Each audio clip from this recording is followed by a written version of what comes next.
The psychedelic revolution is here. If you want to integrate your visionary experiences into your purpose, get clear on your entrepreneurial path, and help people while you do what you love, then this podcast is for you. Welcome to The Psychedelic Entrepreneur, Medicine for These Times. I'm your host, Beth Weinstein. I'm a spiritual business coach, 3-time entrepreneur, and a lifelong student of psychedelics and sacred plant medicines. You carry your own unique medicine, and your medicine is what we need for these times. This podcast will help you to share your medicine so you can create transformation in the world. Listen in on conversations with psychedelic leaders, changemakers, and conscious entrepreneurs who are living proof that a better world is possible when you follow your heart and live in alignment with your soul. Today, I'm so excited to be interviewing my good friend, Venus Paloma Rodríguez. So Venus, I have known for, I don't know how long, I think 7 years now, 8 years. And I'm going to tell you a little bit about her and then we'll get to it. So with over 20 years of experience training and working alongside Homebirth Midwives as a doula and 13 years with shamanic teachers, Venus has learned the art of holding space, facilitating healing, ritual, and ceremony. She offers a nurturing, inclusive, and safe experience with dedication to your healing and expansion. As well as ceremony, she provides the opportunity for processing your experience and support in the integration work. She's trained in Reiki energy healing and offers sessions to assist your body in the somatic integration. She lives in the Hudson Valley, New York, like me, and is a wife, mother, and a mother to 3 young adults and a grandmother to a magical little girl. And you can find out more about her work at venuspaloma.com, and we'll put her Instagram and her links right here in the show notes. So I know Venus as Paloma. So Paloma, it's really weird. I've known you for a long time. I have been profoundly affected by your amazing leadership and healing work over the years. You've had such a great influence on my life, but I have never known, what was your story? How did you get into the birth doula work and then also the medicine path? Like, how'd you come on this path? Well, first of all, hi, and thank you for having me here. Like you said, we have been dear friends for quite some time now, so this is really sweet. And it feels like we're just having a conversation, so that's awesome. So my oldest is 24. He'll be 25 in March. And when I was pregnant with him, I had the idea of wanting to do a natural birth, a home birth, all these things. But I didn't really have the resources. I didn't know where to go. So I went the conventional route. And even within that, I did not take the drugs and all of that. But I knew there had to be a better way. So when quickly after, about 15 months later, my daughter was on the way, I said, no, I'm not doing that again in a hospital. So by then I had met people that connected with midwives and knew of birth centers. So I had her in a birth center, and the nurse that attended my birth was also a doula, this thing I had never heard of. And she explained to me what a doula is, that they offer uninterrupted, non-judgmental, compassionate support during the birthing experience and facilitate the process for you. And what she was doing was magic. I had a beautiful birth, as close as painless as I could describe it. And that was it. I wanted to do that for women. So shortly after my postpartum recovery, I signed up for the program, and I had a toddler and a newborn and a book in another hand, and I just went all in. And I was really fortunate that a lot of women around me were having babies and let me be there and trusted in this thing they never heard of. I'm going back almost 22 years now.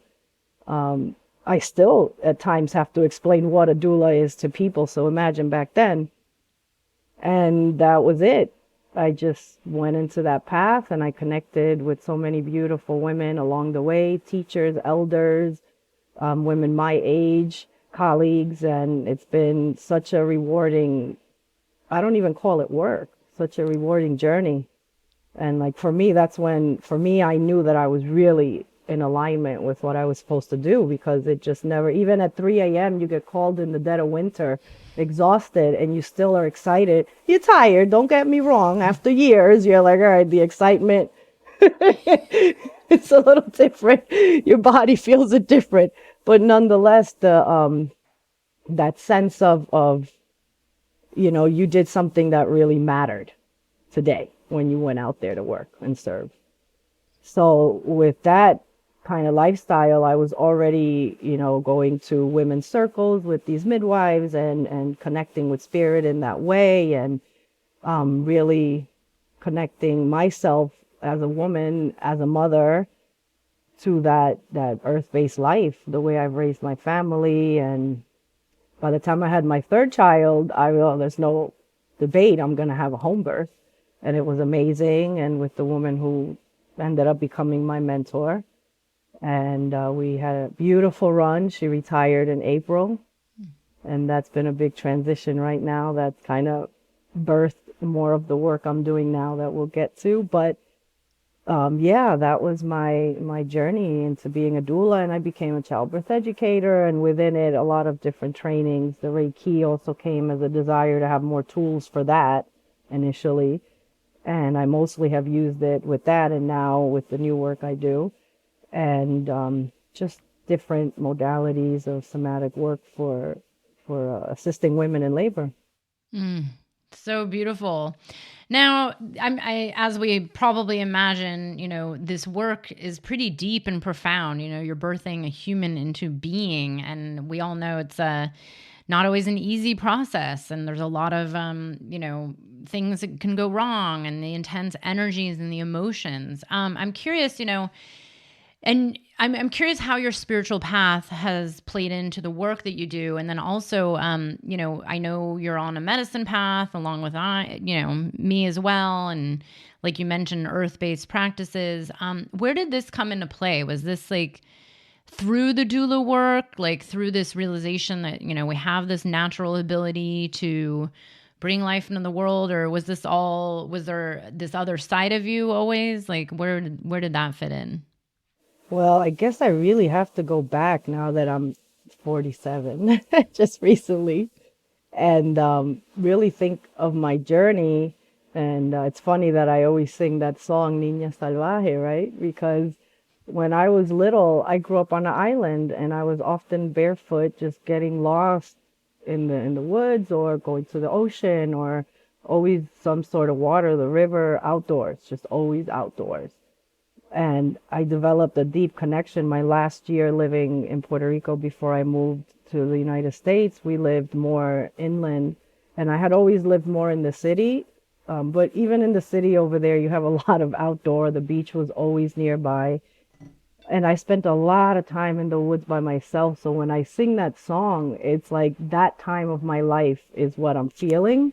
That I would go with my dog. I had a beautiful boxer, and there was a creek within the woods of this bamboo forest, and I would build forts, and I just loved being there by myself. And I was never scared. I had my protector.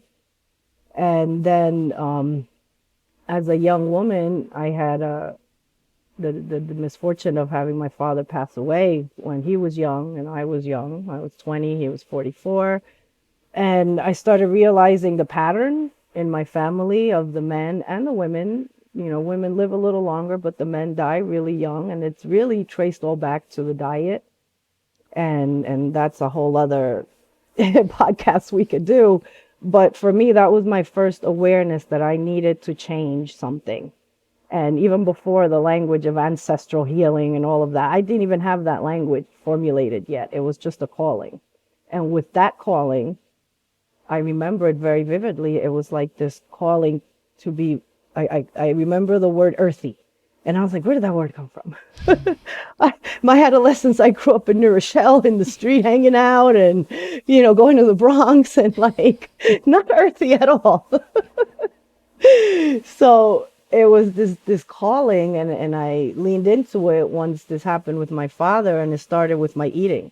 And I started connecting with the earth more with, the process of giving up animal products and from vegetarian to vegan and swinging back now to a balance that I'm comfortable with as a vegetarian. And that was the first thing. And then my hair, the journey with my hair. Actually, the hair came first because that was a whole journey of self-acceptance, being I would say triracial person, indigenous African and some European, as all Puerto Ricans have some degree of that, and the inner stuff that happens with the colorism and all of that. And my hair was a big symbol of that.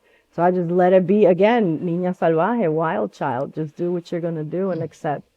Just accepting myself, getting back to myself, which, in my understanding and my belief, is back to nature. And also that name was given to me. And as you know, my husband calls me nature, and a lot of my friends from long back ago. And so it's just been a journey, one step to the next. And then, so with the tragedy of my father, my brother, who was 14 at the time, really struggled because he lived with him in Puerto Rico. He was in his everyday life, very involved. And he was at that real crucial age as a young man. So he had a lot of difficulty adjusting. And I was traveling a lot to be with him, trying to possibly even move there to be with him. And I did not stay. I came back. But he connected with someone who was doing this plant medicine we never heard of. What is this word I never heard of, right? And he was toting the miracles of it and how amazing it was and how it's helping him heal and understand everything, and just it's so much expansion in this young man. He was about 18, 19 at the time, and he really needed it. And this man took him under his wing. And long story short, 6 years later of him pestering me and pressuring me to do it, and no, I'm not ready. I had little kids. I did all kinds of things when I was younger. I'm a mom now, I'm a doula. And finally, one day he proposed it in a way that felt right. Certain things in my life felt right to do it. And we did a very small group, and it was beautiful. And the first thing I said when I finished was, everyone I love has to do this.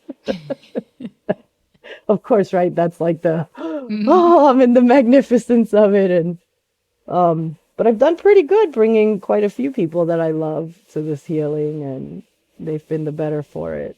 Oh my God, I love this story. I haven't heard the whole thing. Now I'm curious, was cannabis already part of your life? Because actually, Paloma and I have somewhat similar backgrounds, partying in the city and going to the clubs and dancing. And of course, there were like recreational drugs back then. And, cannabis was always part of my life when I was younger. And it was just kind of part of everyday life, it seemed, for a lot of people. And back then they used to call it like this gateway drug. But it's interesting now how it's this medicine. And I knew the day would come where it was legalized, or at least almost fully legalized. But I'm curious, like, how cannabis played a part in this connection to the other medicine, and did it, and where did that come into play?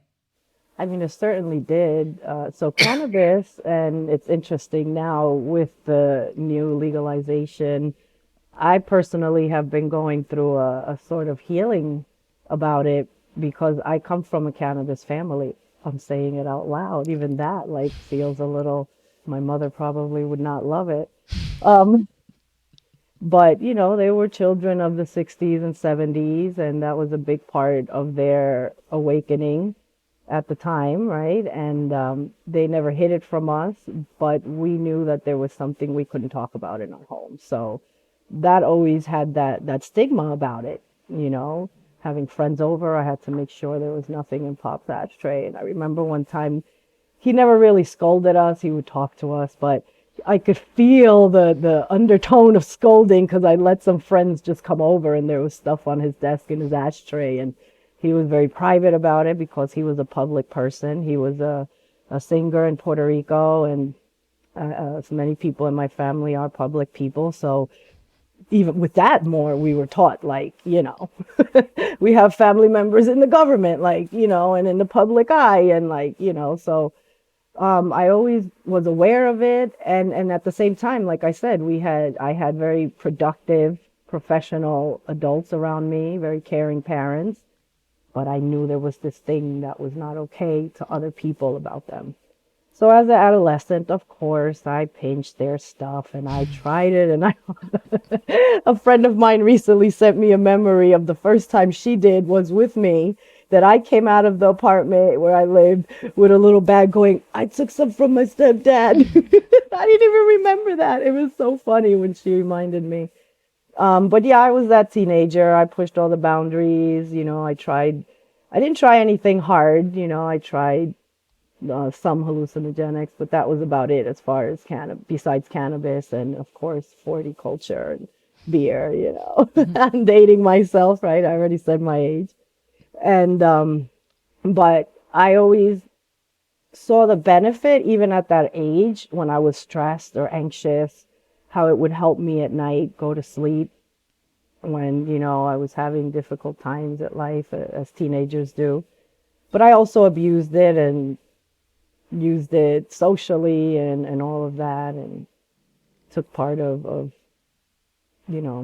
distributing it at some degree, and all the different aspects of it. And now it's beautiful because I could talk about it, number one. And I left another big part of my experience is that in my young adult life, when I was in Puerto Rico during that time, checking in on my brother a lot, there was a big surgence of Rastafarian culture in Puerto Rico, which was kind of odd. Out of nowhere, all these Rastas are walking around San Juan, and a lot of them were musicians, so there was a big explosion of live reggae music everywhere. So with that, it formed a community, and I would sit with some of the elders, and I spent a lot of time with them. I even stayed in their house for a bit, just as part of my experience of, young adult leaving home. Let me try this out. And seeing cannabis used as a sacrament in that context, it was definitely the first shift I had with it, where, I did attend what we call Nayabengi ceremonies, and it's based on drumming and singing specific chants, and it's more up, awake, trance-like interactive as opposed to journeying internal, eyes closed. It's very much more of a collective village experience, but nonetheless really powerful and beautiful. And there's prayers and things like that. Big bonfire, a lot of music. And that was really the first introduction of seeing plants used in any kind of sacramental context. And that's so beautiful, because now, we can get into a little bit of what you offer now, but it's interesting how we're seeing, these shifts happening. More and more people are, especially now with cannabis laws changing and, the accessibility a little better than it was, and less of the fear and less of the stigma. But now more and more we're seeing people talk about the healing benefits, and, even CBD coming to the market is like helping pretty much everything. People are giving CBD to their pets, and more and more people I know are talking about cannabis in this kind of healing context of ceremony and prayer and appreciation of the actual medicine of the plant as a sacred plant that actually helps us and guides us. And there are ways to work with these plants. This is even like tobacco, right? It could be destructive, or it could be one of the most reverenced, plants for prayer. So let's talk a little bit about, this relationship of healing with the cannabis, and how you've seen it and how you can hold space for people to work with cannabis in this different way. And also I'm curious, do you think that this is growing in popularity, this kind of new ancient way of working with this plant? Okay, I'm trying to keep all the questions I know it's a lot of questions. Check, right? So the way I approach it, and the way it kind of, as we use the language, downloaded to me, it was coming in stages. First, it came as I want to offer a space with legal plant medicine. What's legal? Okay, cacao, rapé, Okay, let's start there. And then when I said it to my co-partner in organizing, our dear friend, she said, well, cannabis is legal now, babe. Like, that's your plant. And I was still forgetting that it was legal. You know, it was just a few months after it became legal. So it was like, oh, okay. So I sat with it, and I did a personal journey for myself and meditation, and it was like, hold her in the same esteem as all the other plant medicines. That's all she's ever wanted. And bring her to the table. And with that, it was, okay, how? Why are you going to reinvent the wheel? Do what you've been taught. Sing the songs, do the structure, hold the container. It's all the same. We're talking to master teachers and healers. So why feel you have to change it? And I had that traditionalist thing, you know, in my mind, thinking, well, is it disrespectful to sing certain songs and, you know, call on certain energies and plants in this space? Because let's be real, even in the plant medicine community, there's still stigma about cannabis. You know, my husband and I have felt it many times, and it has to stop. It's really silly, you know, but they'll do their rolly tobacco, and that's okay. And I'm not judging, because I've done it too. But it's just, you know, at some point we have to be real, and we have to recognize where these hang-ups and taboos and, you know, negative thoughts about it came from. So even that, I've been going back and reading and looking at documentaries about the history of cannabis, and there's like a couple of really good ones. And, you know, this plant is so ancient, and it's been in service to humanity for so long. They keep finding old artifacts with the resins, with the oils, with hashish, and Israel and India and other parts of the world that just keep dating it further and further back. In Asia, you know, now there's research saying that it came from Central Asia, and from there it spread out, and then jumping ahead to modern times, how it was a systematic campaign by this man. The name is escaping my mind right now, but that his business was threatened by him.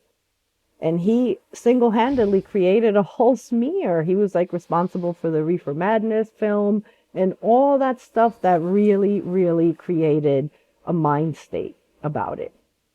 You know, the association with, you know, lazy Mexicans or scary Mexicans, you know, using the word marijuana. That wasn't even the proper name of the plant. Marijuana was the name of a wild strain of tobacco that Mexicans smoked. So this racist man took the opportunity to use that image. And these are the things people don't really realize, why they even have these thoughts about it. Well, this was made for you to have these thoughts. It wasn't an accident. Because up until a certain point in this country, it was used tremendously.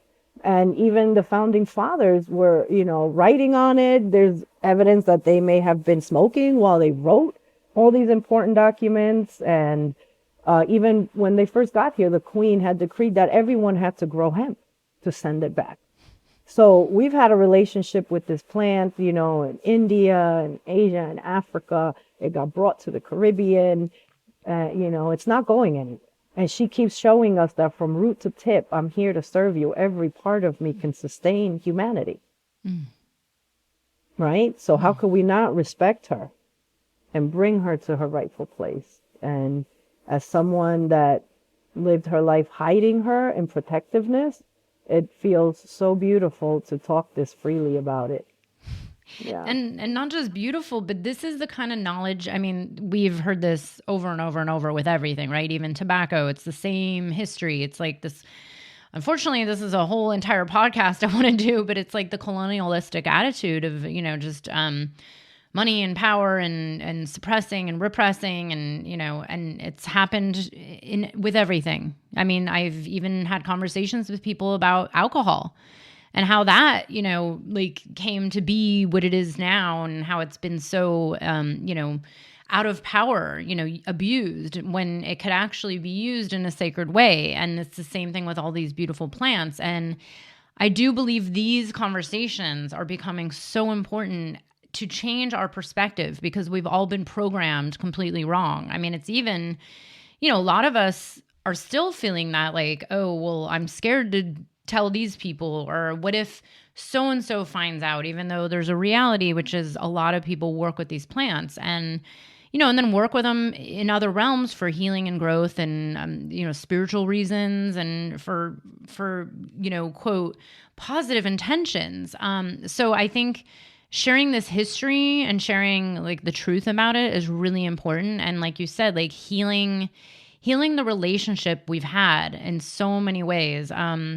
Even tobacco, I've talked to other people about, maybe there wouldn't be a tobacco problem on such a large scale if we all learned about the history of how it's been used in a sacred way, and we developed a new relationship to these plants. So let's talk about this a little. You mentioned something important about you being triracial and the history. So one thing I want to recognize Paloma for is I've been on the medicine path for a really long time, and I had this part of me that did not want to go backwards. Like I was only future oriented. Because of my own internal traumas, I did not want to look into family or ancestry or history. Like I just used to have the mindset that the past is over and it doesn't matter. And then when I started hanging out with Paloma and our co-organizer friend, and they would talk about, ancestry and past lives and family. And, Paloma has this amazing, beautiful, big family of, many, many. And I have this family. It's like very small, and half of them aren't even here anymore. And it's just, I think of her as a teacher in this work of the ancestors and really understanding our lineage and bringing it back into this conversation of, how are our ancestors helping us now, and how is our lineage important, and how does this play a bigger part into the world that we're creating now? And also having conversations around, like our triracial background and how to bring this healing to our different family lineages and our cultural and, historical lineages. So let's talk a little bit about this work that you do and how you bring it into your healing and your, you've run a lot of retreats over the years. You bring communities together. How is this all, what's coming up for you lately? And like, how is this playing a part, and where do you think this is all headed? Well, it plays a major part the more and more I do this work. And like, as you know, my latest project, the name came to me to call it Reclaiming Our Medicine, because we lost all of that. And I say we as Indigenous people, because that's what, these medicines that are like in vogue right now, our origins are from our places. But in general, we all have to reclaim our medicine, excuse me, because we all come from some indigenous ancestry. We all go far back enough. And it was really clear to me that you can't do this work without doing that. You can't have one without the other, because whether you're acknowledging it, like you said, oh, the past already passed, I'm just looking at the future, it's inside of you. It's who you are. And now science is catching up with the studies of epigenetics and Bruce Lipton and all that amazing stuff that basically our ancestors already knew. And that's why these traditions of ancestor veneration were so central to Earth-based people, First Nations people, because that was our culture, was our spirituality was our culture. There was no separation. So with that, it was really based mainly on ancestor, nature, and creator veneration. And that was our trinity, right? Most indigenous peoples. And then with indigenous, I also include African, because we tend to separate African when we talk about indigenous, right? So for me in my journey, having grown up on the island and being very aware of what my racial makeup is, even in school, they would teach us this is what a Puerto Rican is.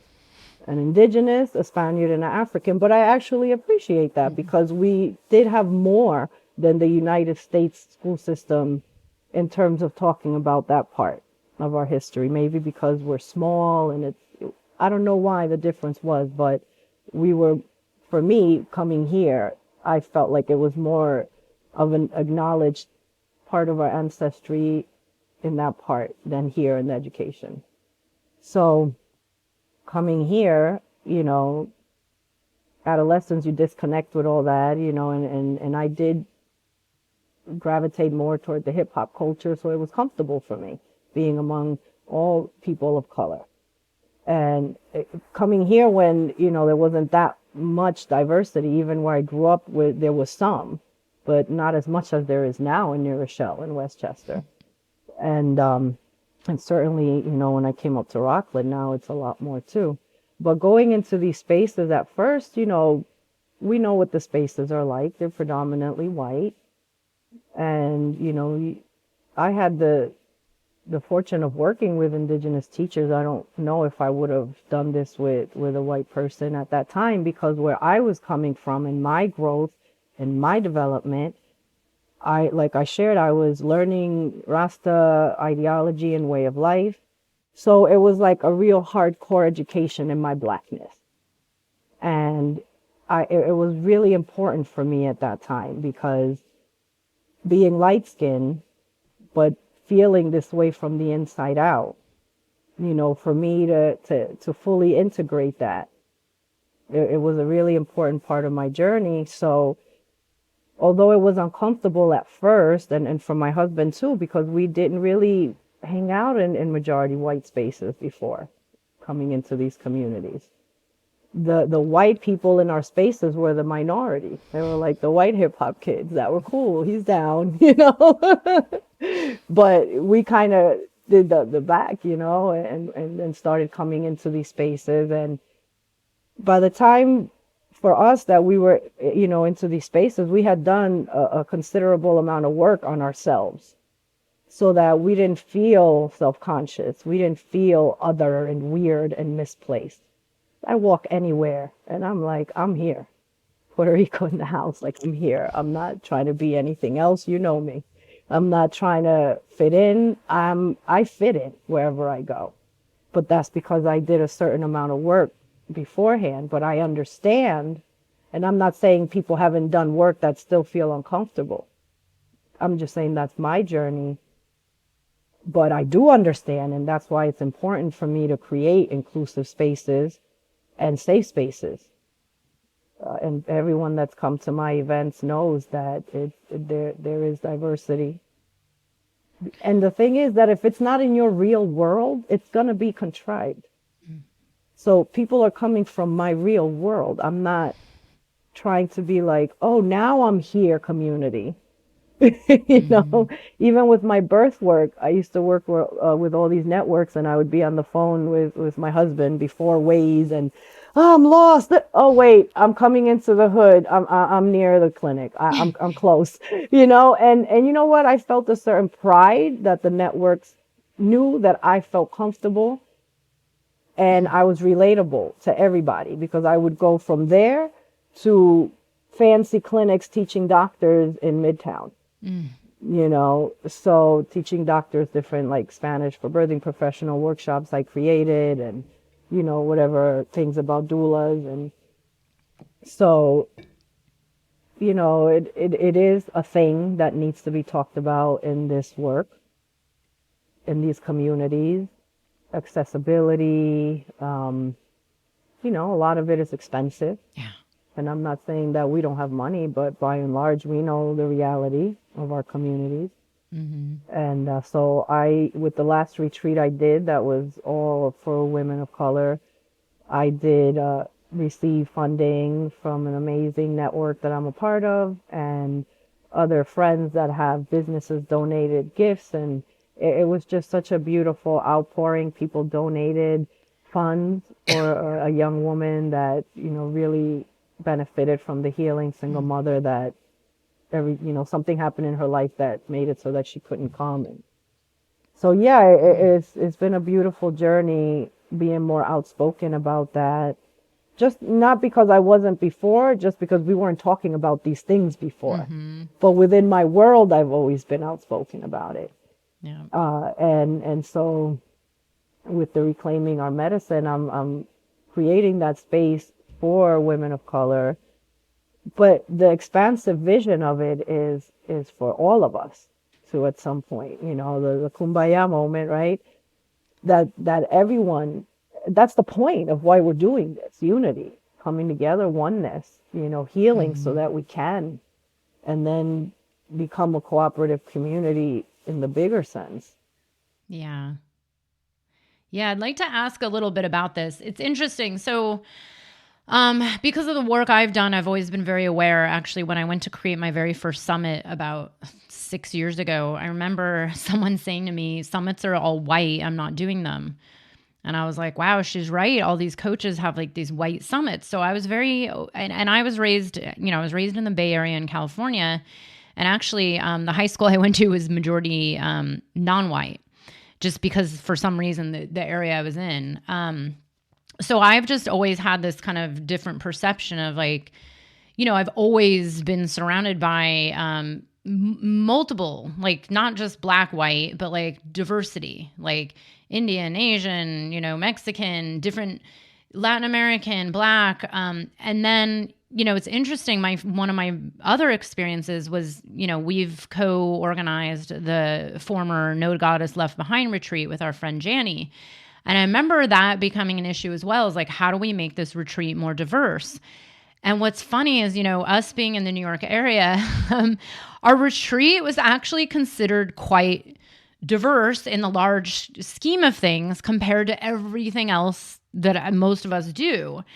And it's interesting, even our medicine circles have been very diverse, but there's still this awareness that it is majority white. And when you leave the New York area or you leave, I don't know, I'm trying to think, like I haven't really been to many places that are as diverse as the New York area. Then you go to these circle ceremonies, women's retreats, yoga centers, and they are pure white. And I'm wondering, like, what is the disconnect? Because I've interviewed people over the years about this. Like, we know that there's an interest in healing with psychedelics and plant medicines in non-white communities and BIPOC communities. But what do you think it is? Like, is it something about the comfort, or is it the accessibility with the price? Because I agree, like the price is high. It always has been. It still is, and if it's actually higher these days since COVID with most circles I know. But what do you think it is, and what do you think the future lies to integrate these communities and make them more accessible to everybody? Well, I think there's a couple of factors, right? The financial, right? We said that already. And there is something about wanting to do healing with faces like ours, for us, by us. And I say we, because there's still parts of me that it rears its head. We are still healing from colonialism, right? And sometimes it is touchy to be with the great-great-great-grandchildren, albeit not responsible in that way. But when we're aware that racism is very real, and I'm sure, as you saw when Black Lives Matter, how polarizing it was even within our own community that we think is so enlightened, yeah. Right? So we know that exists. We feel it in our bones. So to go into these spaces, we feel the ickiness of the appropriation. We feel the ickiness of the non-credit giving and non-real giving back to community and giving back to the sources of these practices. So it becomes your benefit to glorify yourself, and you become the internet guru about it. And you're not really even going into our communities because it matters to you. You don't clearly have Black people or brown or Asian people in your life, so it's not represented here. So it does create a disconnect. I have had people come to my circles, people non-white, and tell me, it was so good to see you and your husband's face here as the leadership and the other people you bring. And even the white people I bring are very vetted, and they're cool like you, I'm not letting no weirdos. I sniff that vibe out real quick, and they're not getting in the door, because there's an energy that I'm trying to create, even if there's 4 of us. And that my helper team, I have a Colombian man, I have a Dominican man, I have my husband, me. So it does matter to see ourselves there, even if it's a few of us, especially involved in the leadership, and know that there is some thread of authenticity to the source of this, because we've been robbed of so much. And to see someone else, and this is purely all coming from the pain body, and I can recognize it, but to see others flourishing in that because of the privilege that is still being bestowed by the system that's been put in that structure to maintain that, and you call yourself a light worker and you're not actively doing anything to dismantle it, I'm calling all of you out. All of you. Yes. That's it. We want to have this revolution of psychedelics and mental health and everything, but there is such an insidious sickness on the underlying fabric of this culture that is very much bypassed in this medicine world. And giving back, like this has actually been a topic that's come up a lot, is like, where's the sacred reciprocity too? Is like the topics, the education, the inclusion, and then also like, especially with the plant medicines themselves, this is a lot of fear of a lot of people. It's come up so much in this podcast and every summit interview I've had around how do we, as psychedelics grow, and there's now investors getting into it and money being thrown at it and venture capital. It's like, where do we actually bring this reciprocity and right relationship back to the actual medicine and the communities that hold this medicine, and not go into another version of colonialism when it comes to, I don't know, psilocybin or anything else, which that's why you're here. And this is why we're talking about it, because the more, this actually came up with one of my clients who's working with an organization, and who I said, I'm like, if they don't have this built into their business model, they're actually going to fail. That's the world that I live in, especially if it's, in this psychedelics plant medicine space. If you don't have the right relationship and the reciprocity and the inclusion and the accessibility built into your model, your new business model, to me, the business actually has no future.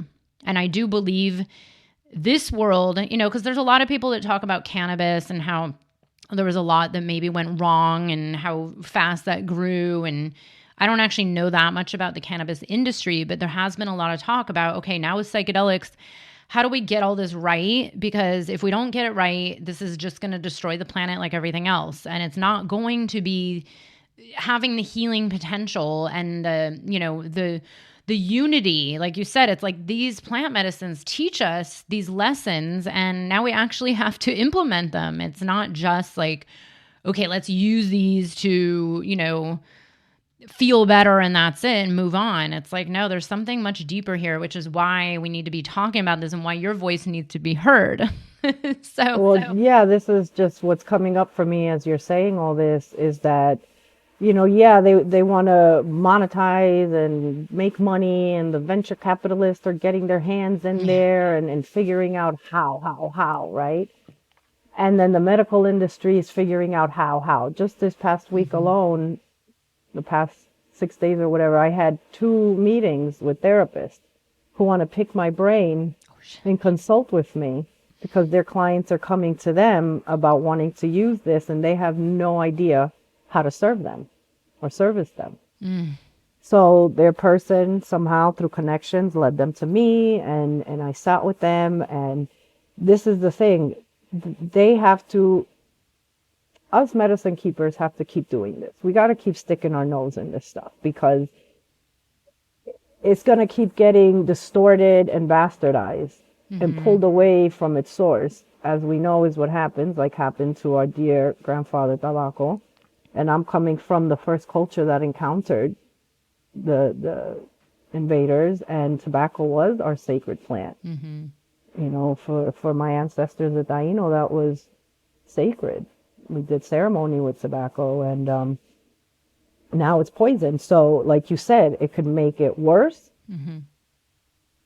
So the thing for me is consulting with people that have really been doing this, keeping tradition involved, because what I told the both therapists is that, yeah, you all could learn how to do it and try to implement it into your structure, into your allopathic model, but there's going to be something missing. Yeah, it'll help them. It'll get them somewhere.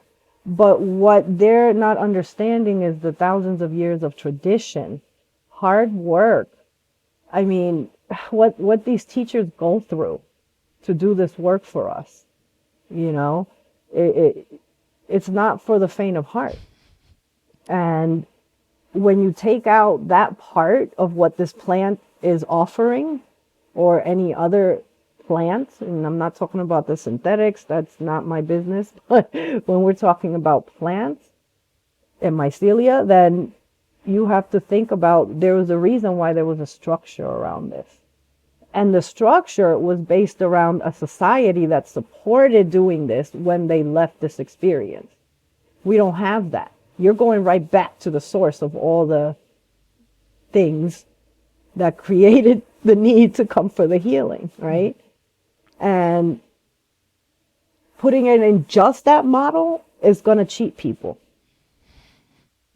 you know. But then I also fear, are they going to create certification programs and licensings for healers and curanderas, curanderos, shamans, you know? That's a reality of this system. That's what they did to midwifery.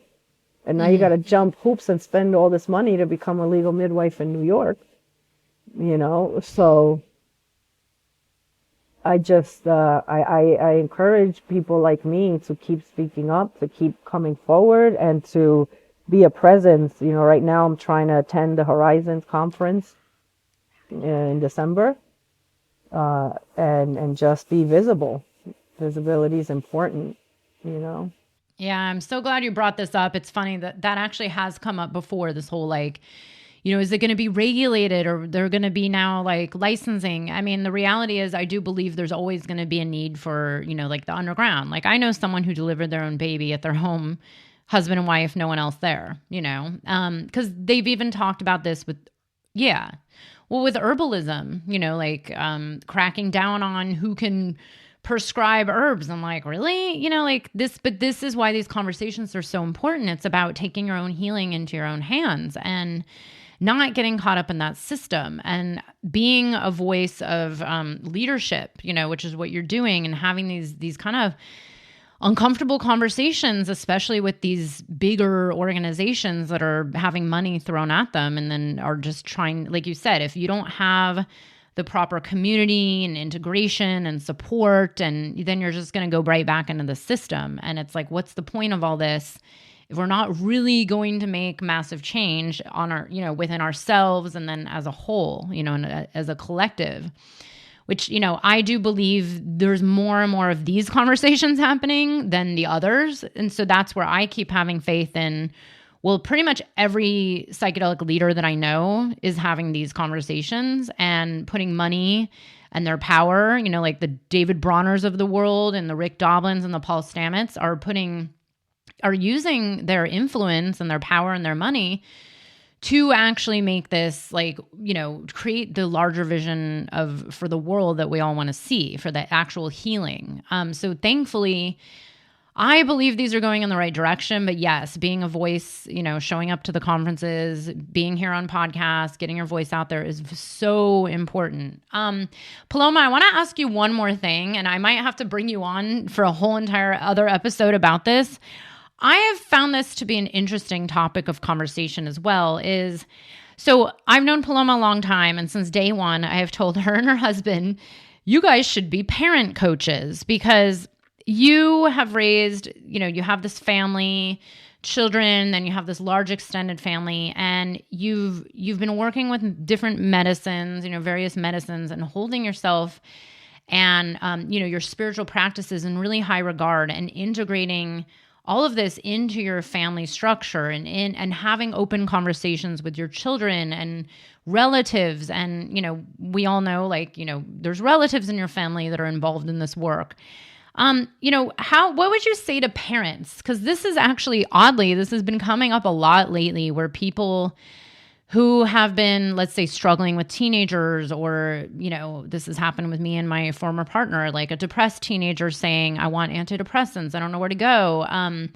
Or people who have young children who are on the medicine path, who maybe want to, you know, bring their children into the ceremony at a certain age. Like, what do you say about, you know, parenting and sacred plant medicines? Because the reality is, you know, let's be honest here, most kids and teenagers eventually go smoke their own cannabis anyways, probably will go do some psilocybin recreationally, and then so on and so on. But what about, like, you know, your path of how you've made this intentional in your family and with your children and in this structure? Yeah, so ironically, as I shared that having that awareness that I had a secret in my home, you know, was a thing, my children knew that I did too. But in the way I explained it to them, yes, there's the legality, but even then I didn't have the phrase reclaiming our medicine, but I explained to them that these were practices that our people did. That was within our culture that we were kept from doing, and that I wasn't doing anything wrong. And as they kept seeing more and more people in our world, friends, siblings, cousins, even my elder uncle, rest in peace, worked with us a few times before he departed this earth. And that it just seeming like such a normal part of life, and how this is not, you know, they're not doing drugs, they're going to ceremony. And the teacher staying in my home, and then meeting him, and, you know, seeing him as a real person that does this work. And I never really took them with me, because I just, you know, there's adult space and there's children's spaces. But now once they were all over the age, or the older ones, not the youngest yet, they were ready themselves, and they asked for it. I didn't say, oh, this is what's coming for you, you know, naturally.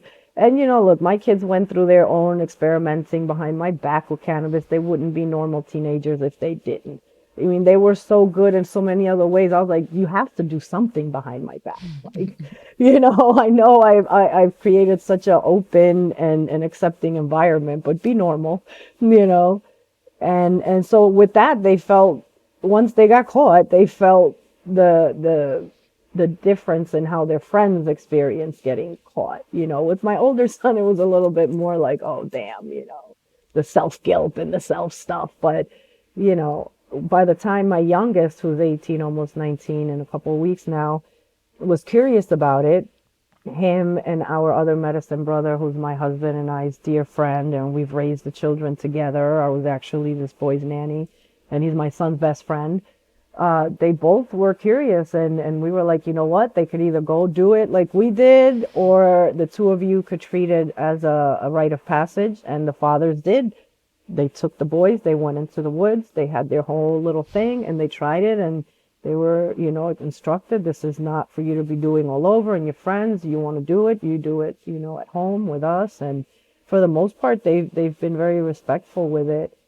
And so once they were ready to come to plant medicine, because of certain things that happened in their life, you know, none of us are devoid, right, of a story. It was time for them, and it was beautiful. It was amazing, you know. It showed the fact that they were growing up with this as a normalcy, hearing about states, hearing about things. Because I would share with them once they were a little bit older about certain things I learned, especially if it pertained to them. And it definitely helped me be a much more grounded parent, reminding me that I have been an adolescent, but they've never been an adult. So I have to tap back into that and be patient with them and connect with them in that way, and not expect them to come to my world, you know, which I think happens with a lot of parents, you know. And I'll say this, kids know what's real. Kids know what's BS. And I've always done my best to be real with my kids about who I am, and be genuine. And now that they're young adults, the relationship I have, it shows me. And my older son is a father, and I see what an amazing dad, and so involved. yeah, I think that parents should, if they're having difficulties, I'm not saying that that's the solution, but if you have the opportunity and you really want to delve deep and then swinging it back to the ancestor thing, a lot of these patterns come from so long ago that we don't even realize why we say things, why we act the way we do with our children or with ourselves, and things that our kids see in us and things like that. So if you really want to be able to have that deeper relationship, I would definitely say it's helpful. So good. Thank you so much for sharing that. I think it's just important to bring this up and, you know, have other parents feel okay. Like, oh, maybe I should start talking about it. Because I've even had clients say, well, my kids don't know, my wife doesn't know, no one knows. And I'm like, well, wait, like if this has had such a profound effect on you, eventually maybe it's a good idea to open up. I mean, and at share. 11, I didn't talk to them about it. But at 17, and yeah. you know, I would be real with them. Don't go out there looking for some experience and take some drug you don't know, some pill, because my kid's generation is the Xanax and, oh my God, you know, all that crap, synthetic stuff. And I told them, you just wait till you're over a certain age and you will have the, no pun intended, all pun intended, mother of all experiences. And you don't have to be unsafe in a sketchy place with sketchy people, you know, like a lot of us did. Yeah. Especially now with fentanyl, you know, in everything. It's not worth it. You know, it's better. That's why I'm like, it's really better to have these open, candid conversations for harm reduction. Paloma, before we part ways, I want people to know a little bit more about what you have coming up, where they can find you. I know your links will be right here in the show notes. But yeah, what are you up to and where can people follow you? Oh, so right now I am decompressing from 2 weeks of doing gatherings, but I have a little bit of a break. And then in February, I have scheduled a co-ed cannabis ceremony. And we'll be, you know, introducing that to co-ed, all-inclusive group. I did one this past Saturday in a legal state in Massachusetts, and it was amazing. And there was people there that had worked with grandmother and other plants, and their feedback was incredible, that it translated. They were able to access places that other medicines bring on too harsh, in a more, not controlled, but acceptable to the body, you know, way. So yeah, February, and then going into the spring, we'll be doing more. I'll have the next retreat, the BIPOC retreat for women again. And yeah, just starting to build the calendar coming up now. And it'll always be put in my website, like the, you know, calendar for upcoming events. Awesome. Yeah. And you can follow her on Instagram. We'll have her Venus Paloma Life Doula Instagram. Paloma, it was so great to have you here and hear about your life. And it's just amazing to interview someone who I've known for so long. And I'm like, wow, I'm still learning. There's so much to learn and so much wisdom. And thank you for sharing your unique medicine. The world needs it. Is so important to get your word out and have your voice be heard. Now is the time. Yes. Thank you so much for having me. As always, it's super easy and fun talking to you. Thank you. And we'll have another episode on Tuesday on the Psychedelic Entrepreneur. Just be sure to follow us, like us, and hey, if you like this episode, feel free to give a review. It helps us, and it helps us get this word out to more people. Thank you so much, and we'll see you then. I hope you enjoyed the episode. If you're feeling inspired, I'd appreciate it if you showed your love with a review. And check out my YouTube channel where you can find the video version of this podcast. You can also head to bethaweinstein.com to learn more about me and grab my free business growth trainings. Remember, you carry your own unique medicine, and your medicine is what we need for these times.